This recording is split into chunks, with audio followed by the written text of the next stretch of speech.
Hello, and welcome to the One Heart Podcast. I am your host, Matt Allred. On this show, we interview real people with real lives, and we are open, raw, and honest.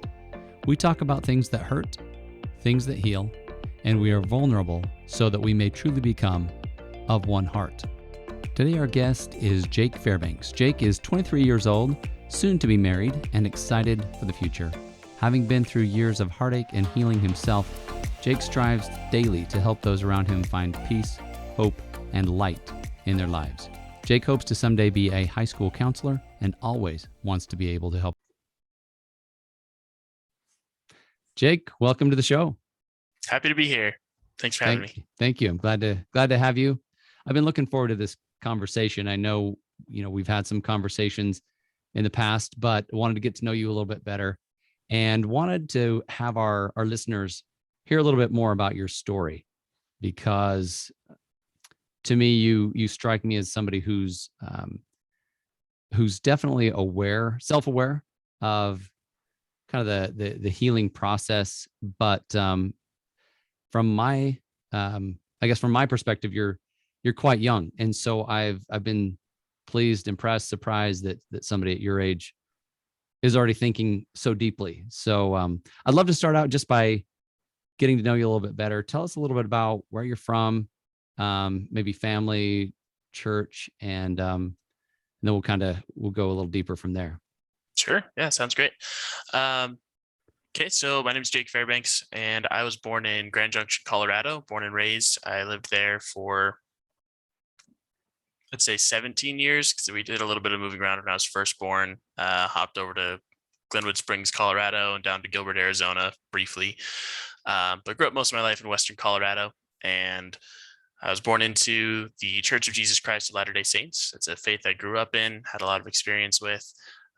Spent most of my time in Colorado outdoors, did a lot of stuff with friends, everything from playing ultimate frisbee to midnight freeze tag on playgrounds to hiking, fishing, camping, all kinds of stuff like that. I got into ice skating for a little while. Was really heavily involved in the community. I did community theater, and I did a lot of fundraising events with the community through Relay for Life. Let's see. I went to high school and college. Well, I went to all of my school in Colorado, but I went to college in Grand Junction at Colorado Mesa University. I moved to Utah just over 2 years ago and have been here ever since, just kind of building my own life here instead of relying on what I grew up with over there. And I don't know, what else do you want to know? Yeah, no, that sounds great. I mean, it sounds like you had kind of an ideal childhood. I mean, I hear a lot of outdoors and community involvement and support. I'm curious, what was it, or what could have been more than one thing, but what were some of the things that got you thinking deeply about your own, I call it wholeheartedness, just kind of a healing process, if you will, and just some of the deep thinking that you've done that I alluded to a minute ago? Yeah, no, that's a great point. I hadn't thought about that. I do kind of paint it as a positive picture when I talk on the surface with people about my upbringing, just kind of skim the surface. This is what I grew up doing. This is what I love to do.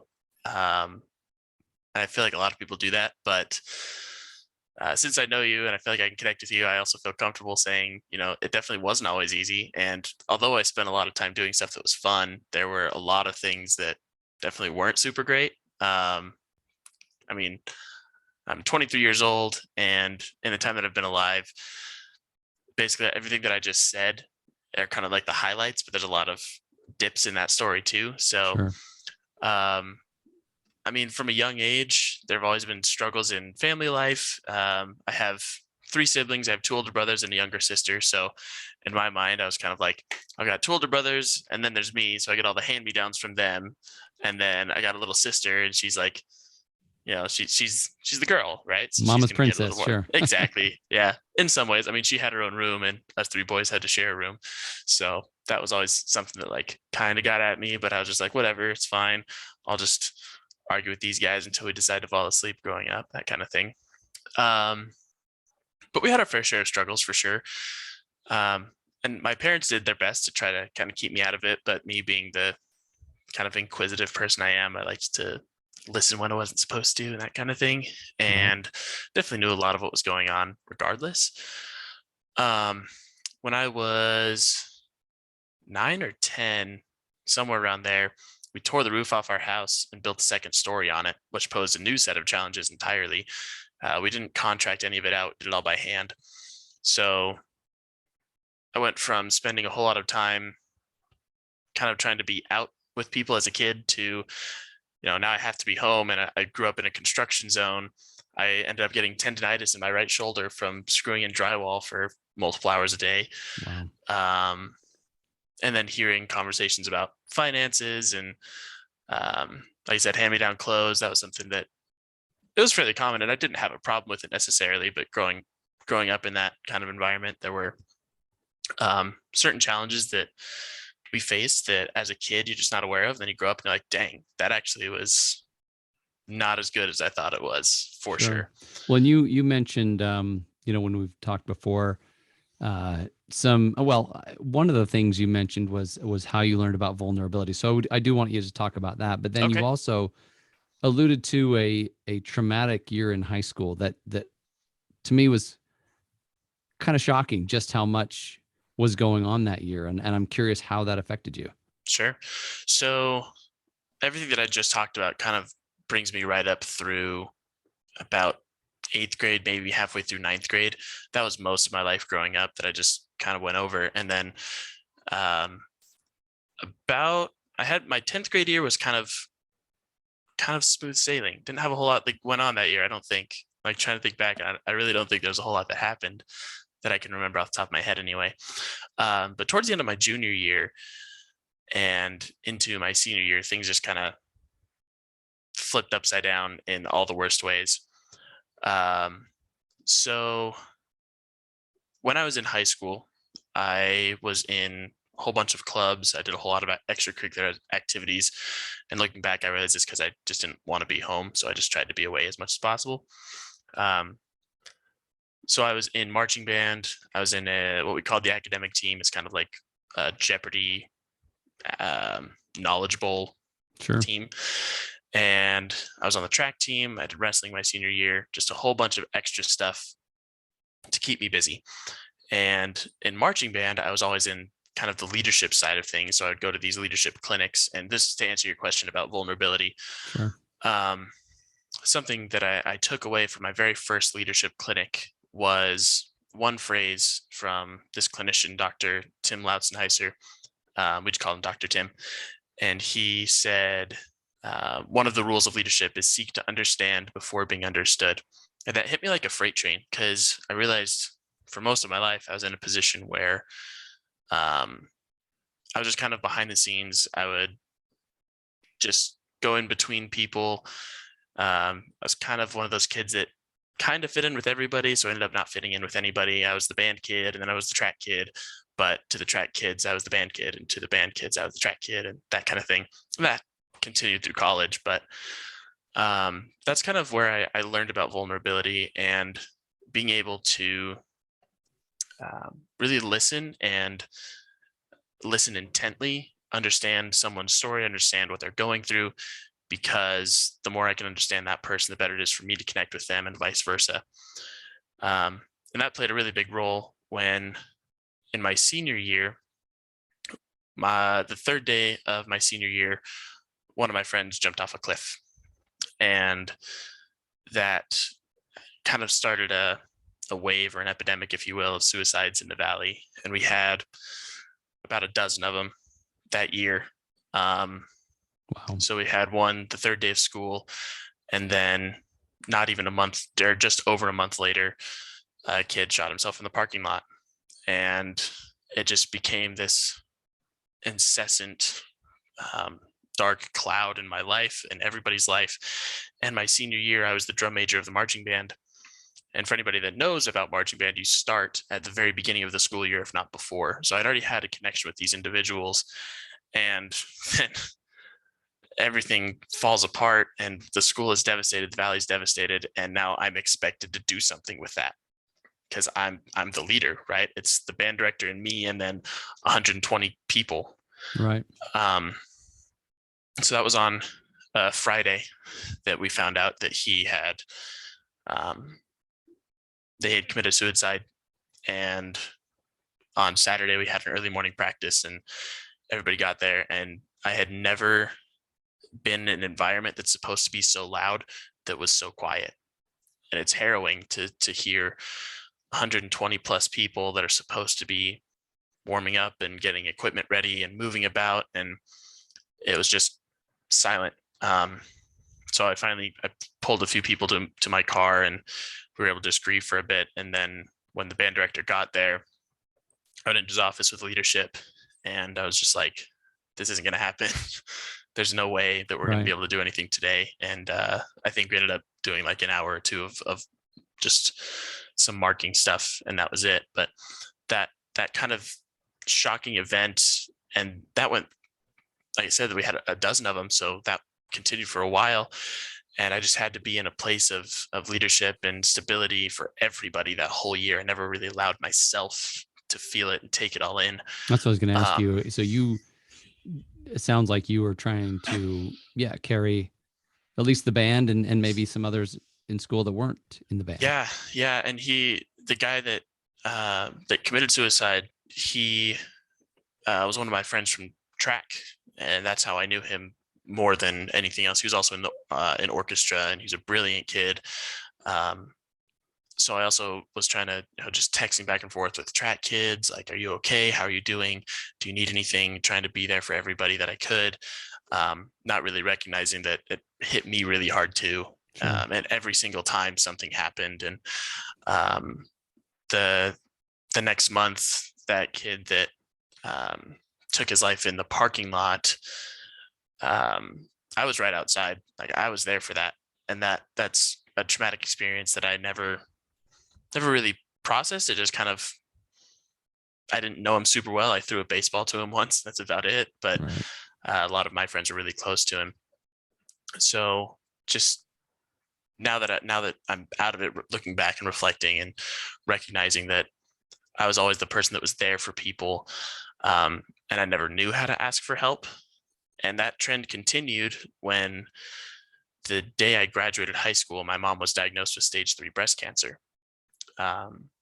And my dad was working out of town. My brother was working out of town.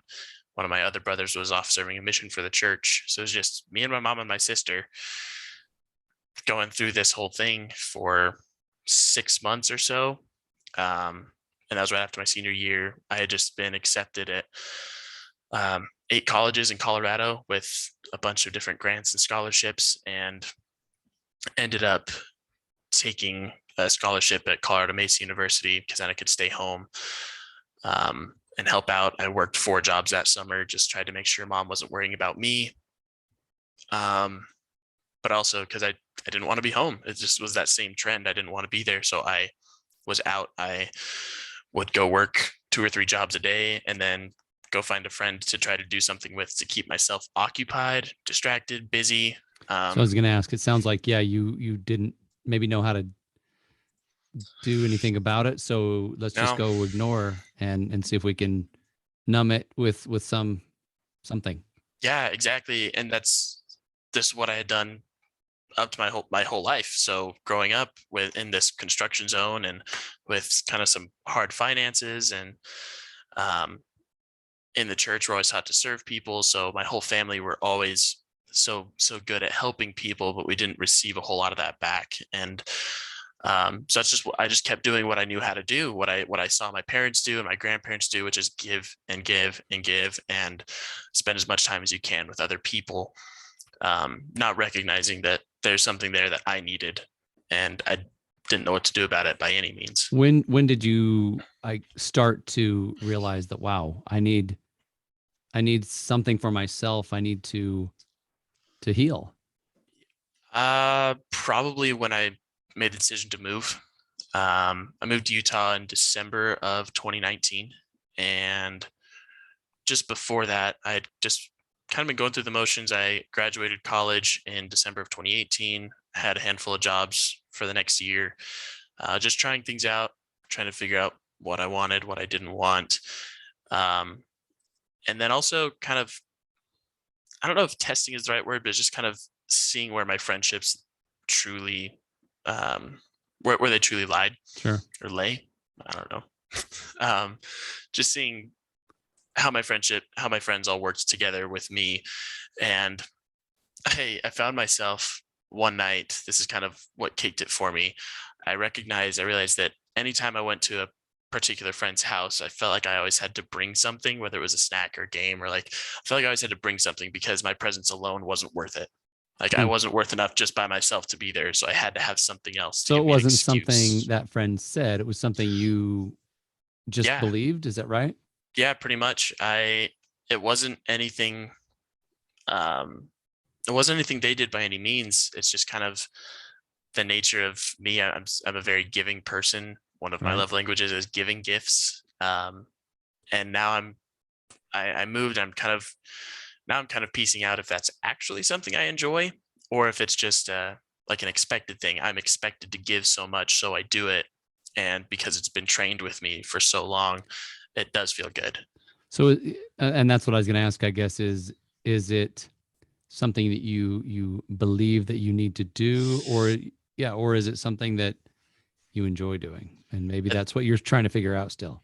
Yeah, that's you pretty much hit it on the head. And there, right now, I'm kind of in a like it's a situational thing. There are certain people that, um, if a friend asks me to help them move, I'm going to jump on that in a heartbeat because I know them, I love them, and I'm going to do whatever I can for them. That's me giving service and time and energy, effort.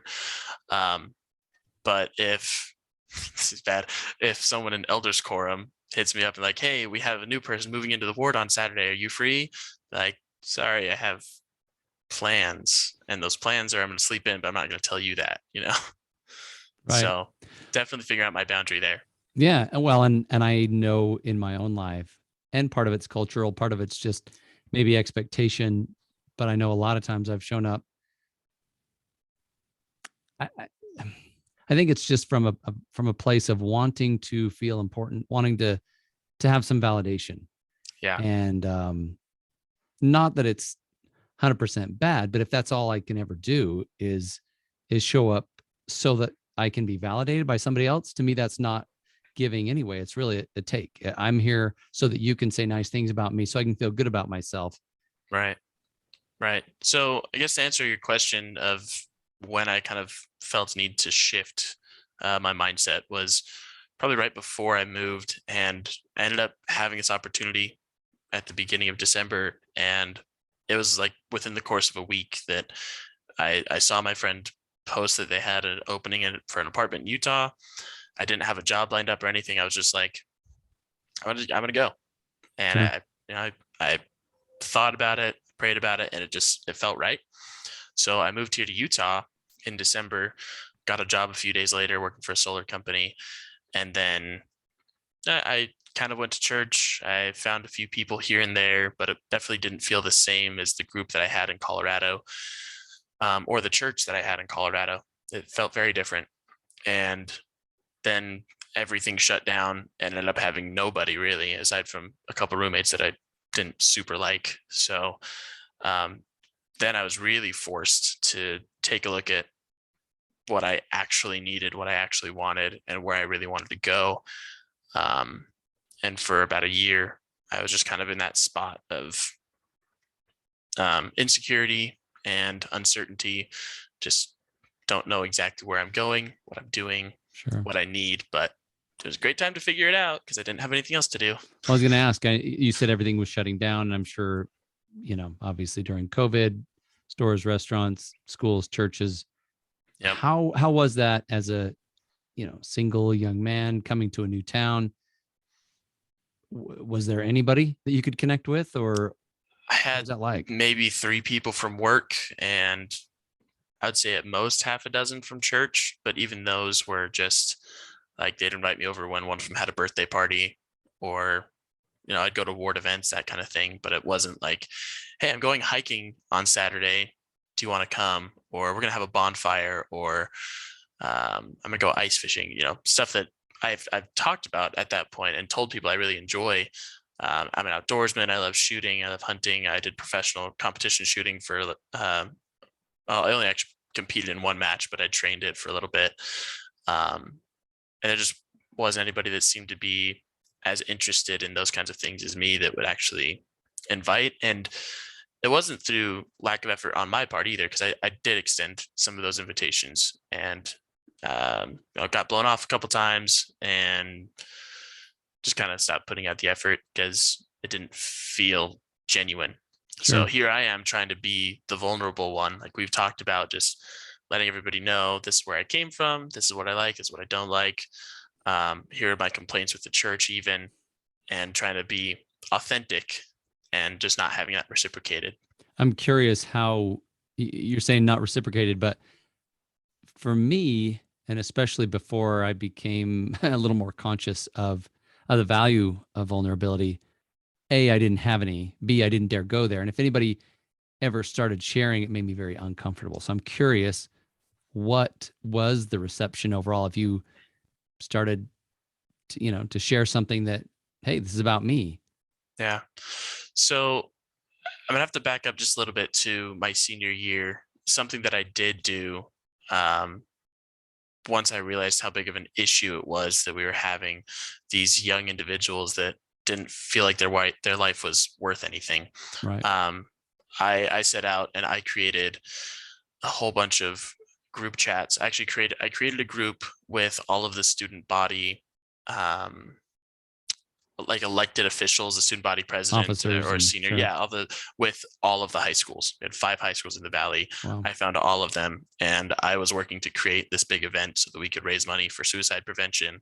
I got into suicide research a whole lot, um, and I found myself really listening to people's stories and how vulnerable they were, and that's kind of what helped me get into the mindset of being more vulnerable, especially around that topic of mental health and suicide prevention, that kind of thing, and recognizing that it's okay for me to be vulnerable about that too. So when I came to Utah and people ask my story, and I say, well, my senior year, like I've just told you, my senior year, we had this suicide epidemic, and then my mom got diagnosed with cancer, and then I had to work 4 jobs, and it was just this one thing after another. And pretty much all I got back was, I'm really sorry. And they would just say that, and then like, there's too much. So Sure. yeah. So what started to shift for you? I know it was, I guess, sometime maybe in that year or maybe toward the end of that year that we first talked, and when you said something about vulnerability, I was like, oh my gosh, this guy, how does he even know that word? I didn't know that word till I was a lot older. What was it that started to shift? Um, Opportunity. I think that's really what it comes down to. My uncle reached out to me with an opportunity to come to this men's night. And I was like, well, I've got nothing to lose. I've got nobody else to talk to about anything. So I hopped on a Zoom call, and we kind of did a little check in just to see how we're feeling. And I was able to say, without anybody looking at me sideways, that work sucks and I'm really lonely and I'm super stressed and I'm angry at everything. And all I got back was, I hear you. And I was blown away because instead of having people that just, it goes in one ear and out the other, and they don't care a whole lot about anything that you just said, I got an immediate response of connection and love. And that was nothing that I had ever had before. Um, at least in a group setting. I might have had that every once in a while in one-on-one setting, but not from this whole group of 15 guys that I'd never even met before. And here they are saying, that's all right. We accept you how you are. And then hearing these other 15 guys bare their soul and be open and honest with me as well. And now I've grown a pretty strong relationship with all of them. Right. So what that was, that kind of the catalyst that said, hey, I think I want to hang out with these guys. I think there's something that they can teach me Yeah. and support me in Yeah. becoming a better person. I would say so. I had a couple people at work that I felt like I could talk to about my story, and we actually were able to really connect with each other. But it was just very different because they're coworkers, so you don't always get to talk about the deeper stuff or the why behind the what. Um, and not all of them were members of the same church. So when I moved to Utah and recognized that all of these church members weren't giving me what I thought I wanted, I kind of stopped going. And I would go every once in a while just to see if anything had changed or go through the motions. Um, and then when the pandemic happened, everything shut down, I was just like, well, I'm just going to go back eventually. Sure. And during that time, I recognized that I was only going for the personal interaction with a few people that I was close to. I was going for interaction, and I was going for the music, because I that's one of the ways that I've always felt the Spirit strongly is through music. It wasn't necessarily for the gospel as a whole. Right. So I was able to change my mindset with partly with this group that I found, to recognize that my emotions can be portrayed as the Spirit talking to me, and that everything I'm going through, it may, some people say everything happens for a reason, and I've always kind of believed that to an extent, but it changed the definition for me. Instead of everything happens for a reason because there's an end goal that's better, it's now everything happens for a reason because I can grow better. And that's the end goal, is for me to get better. So in other words, the traumas, the difficult things you go through, you can learn from them and become a better person. Is that kind of what you're getting at? Yeah, absolutely. And I had no idea until I found this group, and the methods that they use. I've never.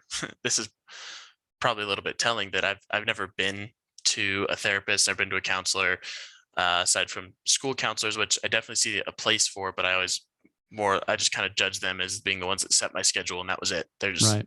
they're just there. Probably should have, and that probably would have helped, but I never did. I was always someone that just, be a man, knuckle down, do it Plowed ahead. yourself, Sure. plow ahead. Yeah, just get it done and you'll be fine. And then coming to this men's group where a lot of them have gone through some kind of therapy or another, and finding out that we're still on the same plane. And it doesn't really matter who you are. There are people in this group that have way more trauma than I do, and have worked through so much of it that they're able to teach now. And I've only been involved with this group for a year and a half or so, Right. and have gone from someone that was stressed all the time, angry at the world, stressed at my job, didn't have any kind of connection, didn't know what was going on. Had a lot of those what's the point moments, or why are bad things happening to me, and now recognizing the purpose behind all of that. So it has helped me grow immensely. Right. What's been one of the biggest ahas for you in your journey? Ooh, that's a tough one because there's been a lot. One of the biggest ones for me is probably, I would have to say, the opportunity that I had to develop a personal relationship with my Savior, with Christ, and recognizing that everything that I've gone through, anything that I'm still harboring or holding on to, has a pathway out. It doesn't have to stay inside me forever. It doesn't have to fester. It doesn't have to keep me down or weigh down on my spirit, my head, my body, anything. And I definitely feel lighter now that I know that I have this person that's been my champion the whole time, and he's just waiting for me to say, I need a hand here, and actually allow someone to help me. I've never really been able to allow someone to help me. Even I had a bunch of injuries in my life, from marching band, track and field. I still have a bunch I'm working through, but even those, I was a little stubborn, and I didn't want to be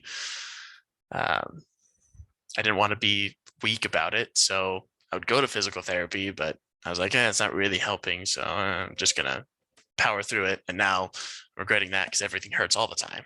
So. Right. So talk to me just a little bit about building that relationship with Christ. I mean, you said you grew up in the church, you've had exposure, whatever. But this sounds like it's something different. It's something you didn't learn about in primary or young men's, but you were able to, I guess, approach Christ in a way that really started to resonate. Yeah, definitely different. I've had a handful of really powerful spiritual experiences in my life. That's very true. And I can't say that I'd ever discount those. Um, but it's different when it's an event put on by the church that um, I don't know how I want to phrase this. For example, we would go on a one example was when I went on Trek, which is kind of a modern reenactment of what the pioneers did when Sure. they came over the plains. Um, that's really spiritual experience, and I think it's mostly just because we're out in nature and kind of exposed, and we have to rely on each other. And there's no opportunity for anybody to do anything other than that. So, but in the back of my mind, I know all these people are just here because they grew up in the church, and this is what their parents told them to do.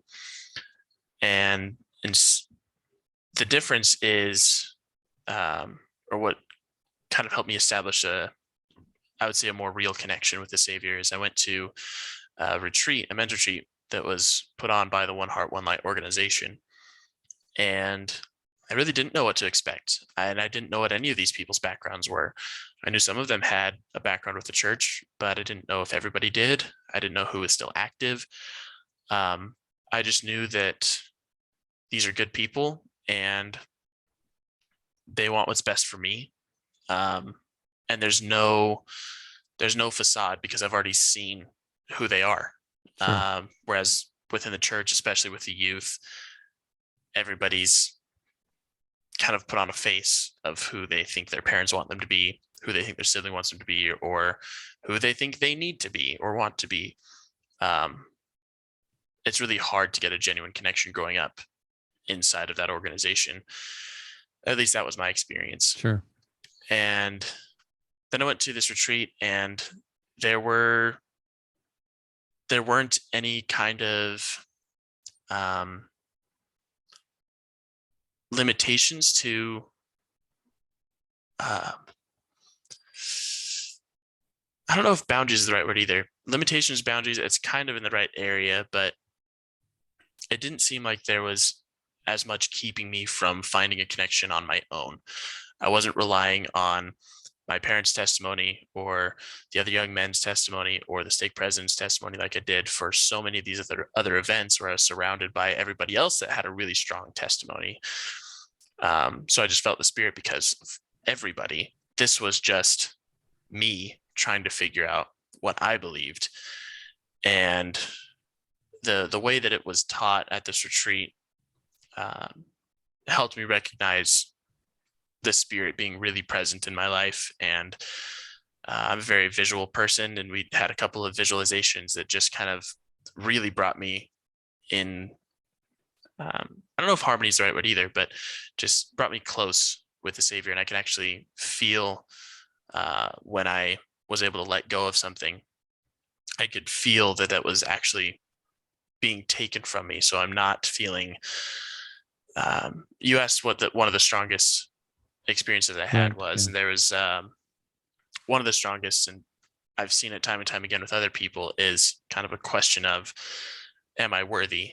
And recognizing there's a lot of doubt in my mind about I'm not good enough. Sure. I'm not worthy. I'm not strong enough. And just being able to recognize where those came from a traumatic event, and that's been prevalent my entire life over and over and over and over again, where I've just had to cover that layer up with so many other things so I don't feel that really, really strong foundation of I'm not good enough.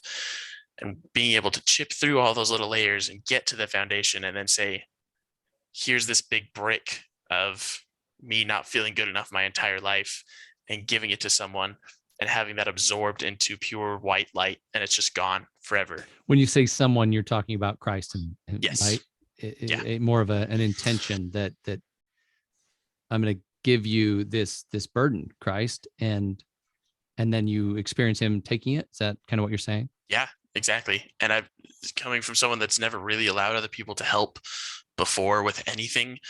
My parents have barely ever, my parents have never even bought me a full tank of gas. Like that's never something that I have experienced. I went home for Christmas and my mom, uh, this is the first time in my life that I know of that I was about to head out. She followed me to the gas station and put her credit card into the machine before I could. So like she was just like, I'm filling up your car. So I let her. But Sweet. before then I can't think of a time when that happened. So for someone that's never let people help them, now being broken down to this miserable piece of junk that didn't know what to do with himself, kind of being forced to let people help me and being built up by this group of men all the way to the point where I can now look at my savior and let him help me with all the stuff that can't be physically helped right now. That's awesome. So you said it's been what, a year or more or so since then. How are you feeling now, and what's your relationship with Christ like today?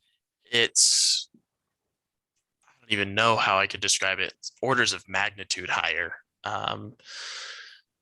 That I'm a much happier person. I have an incredible girlfriend that we can work on stuff together now. Um, I'm able to take all the things that I've learned through my life, and I can keep all of the experience that I've gained, but I don't have to keep all of the emotion or all of the negative attachment to those experiences. So I can look back at my senior year and um, the kind of traumatic experience that was, all of it, and keep the experience and understand what happened, but I don't have to feel like there's more that I could have done. I don't have to be hard on myself for it. I don't have to be angry at myself for anything. And that goes for anything in my life. So now I can, now if it's something as simple as I get cut off on the road and I'm really angry about it, but then I'm like, well, actually, I don't need to be angry about that. So um, just having more knowledge and um, less pent up aggravation it's just skyrocketed my life in a completely different direction. That's awesome. So let's end with this question, and that is, if you could give people, everyone, one piece of advice on their journey to wholeheartedness, to being of one heart, as we say, what would you say? There are two quotes that I find myself living by more and more. And the first is one that I've already said, which is seek to understand before being understood. And the second is it's a paraphrased version of a scripture that we find in the New Testament in Romans, and it says, "Rejoice in your hard times, for we know that suffering produces perseverance, perseverance character, and character hope." That's something that I actually got from my old band director. He had that in slides. I didn't know where it came from until after I graduated because he didn't want to give us the scriptural reference, of course. But I've talked to him about that. And that second scripture, rejoice in your hard times, I've heard that over and over and over again my whole life, that, find joy in the journey. And I've always been an optimist anyway, so it's never been super hard for me. But rejoice in your hard times. And then the second part, because we know that suffering produces perseverance, perseverance character, and character hope. And right now I feel like I've gone through everything to the point where now I've built so much character, and now I have all the hope. And hope can be also tied in with faith. Those are pretty much the same thing in my line of thinking anyway. So I feel like I've gone through a lot of hard times and suffering and have persevered through it to get to where I am, or where I was, and have built that character. And now I have hope for so much more, more light, more love, more wholeheartedness, like you have just talked about, and more capacity that I can teach, and I can love, and I can feel, and not not be filled with as much of the kind of negative emotions that have filled my life for so long, of despair, depression, sadness, anger, anxiety, and at some points just being void of all emotion and putting on a facade of joy because that's what I think everybody wants me to be.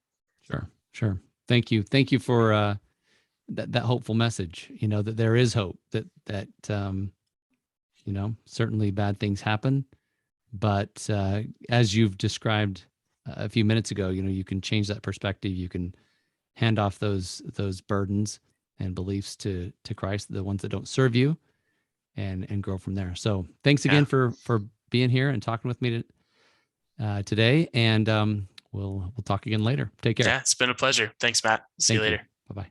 Bye. Thanks again for listening to the One Heart Podcast. Go ahead and subscribe and check us out online at oneheartonelight.org.